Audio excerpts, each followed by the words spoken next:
Olá pessoal, então o vídeo de hoje será um pouco diferente do normal. Normalmente eu falo sobre autores, sobre livros. Hoje eu farei um unboxing. Chegaram alguns livros aqui da Amazon, eu vou apresentar eles para vocês.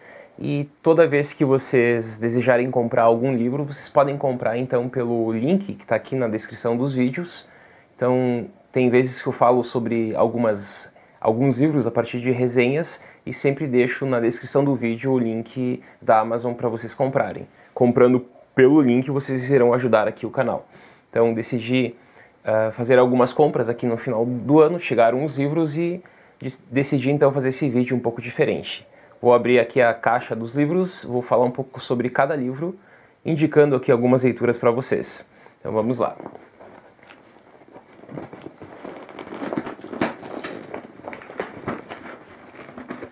É difícil, nem tanto.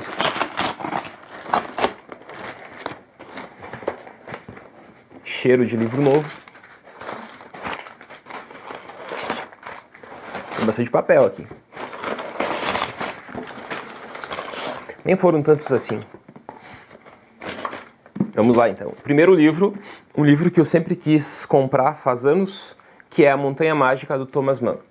Então, vocês podem perceber que é um livro grosso, é um livro denso, e eu sempre tive muita vontade de ler alguns clássicos da literatura, e esse foi um dos livros. Eu já assisti há muito tempo o filme A Montanha Mágica, me surpreendi por aquilo que o filme apresentou, e por isso o desejo de conhecer mais esse autor e começar aqui pela Montanha Mágica, um clássico, onde eu sei que um dos conceitos muito abordados nesse livro aqui é a questão do tempo. Então, filosoficamente falando, o tempo é abordado na Montanha Mágica e por isso a escolha por esse livro. Todos os livros que estão aqui, então, são livros que eu farei no futuro algumas resenhas aqui no canal. Além da Montanha Mágica, nós temos aqui A Sociedade do Espetáculo, do Guy Debord. Então esse é mais um livro que eu sempre tive vontade de ler, até para vincular aqui alguns autores como o Bauman na Modernidade Líquida, enfim, a própria questão da indústria cultural do Adorno e Horkheimer na Dialética do Esclarecimento. E o Guy Debord aqui ele apresenta essa sociedade do espetáculo, onde, né, o paradigma vigente nessa sociedade é o parecer. Não é mais o ser dos antigos, nem mais o ter dos modernos, mas o parecer, que é do século XX. Próximo livro, e aqui vocês percebem que nós temos algumas obras literárias, então é o Macbeth, do Shakespeare. Então, além de filosofia, claro que é importante também a gente se dedicar à leitura de clássicos da literatura, porque é na literatura que nós encontraremos vários pontos importantes que a filosofia pode debater. E aqui em Macbeth nós temos também alguns elementos essenciais. Então são algumas leituras que eu conheço por resumos, por filmes, mas que ainda não tinha feito, enfim, a leitura, portanto, Shakespeare. O próximo é A Sociedade do Cansaço, é um livro do Han, né, que é um livro que eu também não conheço, esse ano ouvi falar muito desse livro aqui, então é um livro que eu pretendo fazer uma leitura, é um livro bem curto e eu pretendo então fazer a leitura e fazer um comentário em futuros vídeos aqui no canal. Continuando, nós temos aqui agora Machado de Assis, Memórias Póstumas de Brás Cubas. Acho que o Machado é um dos autores brasileiros, enfim, da literatura brasileira que eu mais gosto e eu mais li. E Brás Cubas eu li já faz tempo, mas como que eu estava sem essa obra, então eu decidi comprar também essa grande obra do Brás Cubas, que é uma obra niilista por excelência, segundo alguns comentadores. Continuando, nós temos aqui Ser e Tempo, do Heidegger. Então, os dois volumes, enfim. Mas aqui Ser e Tempo, do Heidegger, onde clássico da filosofia do século XX, indispensável para alguns elementos filosóficos da metafísica contemporânea, enfim, né? E esse debate entre ser, tempo, a própria questão fenomenológica e tudo mais é debatido nesse livro aqui. Eu comprei esse livro porque eu tinha o livro do Sartre, Ser e Nada, e eu pretendo fazer a leitura dos dois livros. Eu já li trechos desse livro e também do Sartre, mas não fiz a leitura completa. Então Então eu pretendo fazer a leitura do Ser e Tempo do Heidegger e o Ser e o Nada do Sartre ao mesmo tempo para fazer vídeos e comentários e escritos, talvez até artigos, sobre esses dois grandes autores do século XX. Além disso, nós temos a Corrosão do Caráter, que é do Sennett, Richard Sennett, que tem como subtítulo Consequências Pessoais do Trabalho no Novo Capitalismo. Esse livro eu fiz a leitura dele numa cadeira de Sociologia do Trabalho há alguns anos e eu só tinha o PDF desse livro, então eu decidi comprar para fazer novamente a leitura dessa obra, que é uma das principais obras do Sennett, e é interessantíssimo. Eu lembro que eu fiz até um artigo sobre esse livro na época.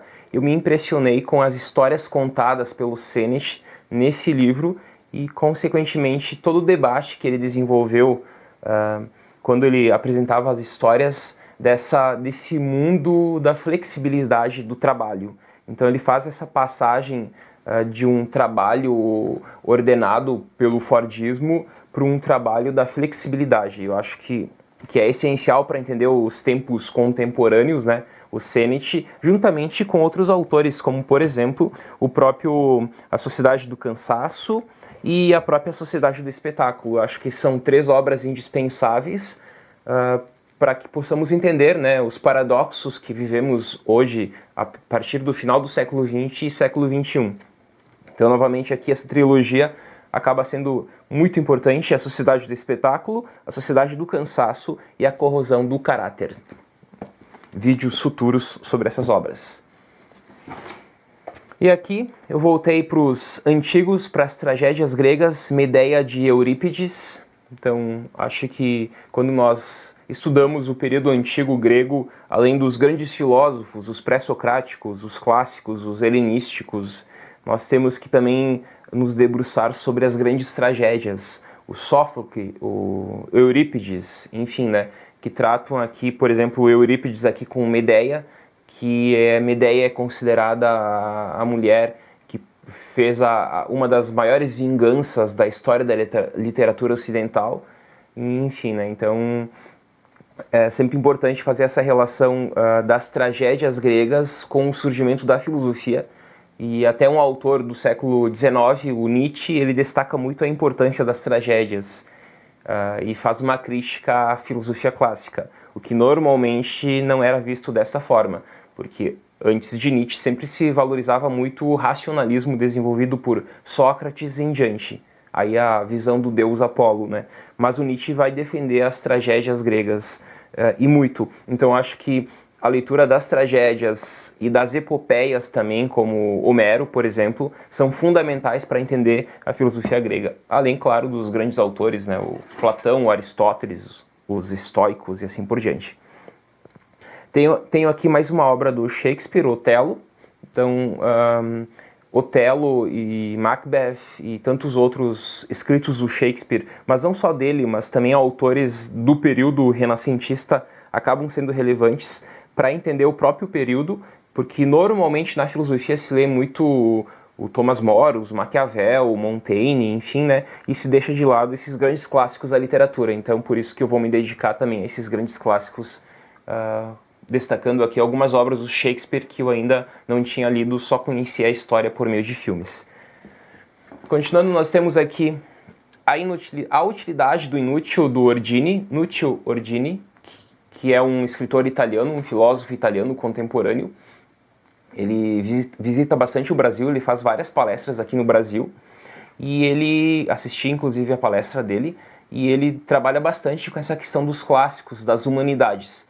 E nesse livro aqui ele faz um manifesto em relação à utilidade do inútil, tentando aqui responder a grande questão: a filosofia é inútil? As ciências humanas ou as humanidades são inúteis? No mundo que se defende tanto um tipo de ciência mais pragmática, mais utilitarista, como as engenharias, a medicina, que de fato são úteis, as humanas acabam ficando em segundo plano. Então nesse manifesto Ordini ele faz essa crítica a uma releitura dessa tese da utilidade das ciências humanas, ou, como o título diz, a utilidade do inútil. O inútil aqui considerado pela filosofia, pela arte, por exemplo, pragmaticamente considerado inútil, porém há toda uma utilidade como pano de fundo disso. Então, falarei sobre este autor e esta obra futuramente. Além disso, nós temos Dostoiévski. Além do Machado de Assis, eu acho que um segundo grande autor da literatura que eu li muito e eu pretendo continuar lendo e relendo, porque há clássicos que não adianta ler, mas temos que reler. Dostoiévski, Os Demônios. Essa obra eu não li ainda, eu li outras obras, como Crime e Castigo, como Os Irmãos Karamazov e como, enfim, outras obras do Dostoiévski. Mas Os Demônios é uma leitura que eu pretendo fazer. E por que, né? Porque se debruçar nesses clássicos? Porque é justamente nesses clássicos que nós encontramos grandes questões abordadas por esses autores que são questões filosóficas. Então, quem estuda filosofia não pode deixar de lado o estudo da literatura, o estudo da história e das demais ciências que se aproximam dela. Mas não só dessas ciências, como a história, a sociologia, a antropologia, eu diria até mesmo matemática, física, química, as ciências exatas, as ciências naturais. O filósofo, de modo geral, é o sujeito que ele tem que ter um olhar interdisciplinar. É indispensável para o filósofo ter essa interdisciplinariedade. E aqui Os Demônios do Dostoiévski é um dos grandes exemplos da literatura desse autor que são centrais para as questões filosóficas. Aqui eu estou apresentando esses livros, lembrando que quando nós falamos de leituras filosóficas, a quantidade não é tão relevante assim, né? Mas é a qualidade que é importante. Então, por exemplo, eu posso ficar um tempo gigantesco, 1 ano, 2 anos, sei lá, lendo Ser e Tempo do Heidegger, e não significa que se eu li apenas 3, 4 livros durante um ano todo, que eu li pouco. Porque dependendo o tipo de leitura que a gente faz, demanda muito tempo. Então, a quantidade de livros lidos não é tão importante assim no mundo da filosofia. Mas aqui alguns clássicos, né, que são importantes. Quase finalizando, nós temos aqui o Mito de Sísifo, do Camus, um autor da literatura, mas filósofo também, existencialista, juntamente com Sartre. Acho que Sartre e Camus, outros também, mas Sartre e Camus, eles fazem esse percurso da filosofia para a literatura e eles fazem muito bem esse percurso. Então nós temos o Camus com O Estrangeiro, com o próprio Mito de Sísifo, onde ele levanta grandes questões existencialistas e, portanto, filosóficas. Então Camus também. E finalizei aqui as minhas compras agora desse período com o Honneth. Reificação, um estudo da teoria do reconhecimento do Axel Honneth. Esse é um autor da 3ª geração da Escola de Frankfurt, é um clássico da teoria crítica contemporânea e é indispensável para entendermos as questões políticas, jurídicas e sociais hoje. Então, em suma, seria isso, alguns livros que eu acabei adquirindo. E por que eu estou fazendo esse unboxing? Justamente para indicar algumas leituras para vocês. São leituras que eu pretendo fazer vídeos aqui no canal e, portanto, nós iremos voltar a tratar desses autores e dessas obras.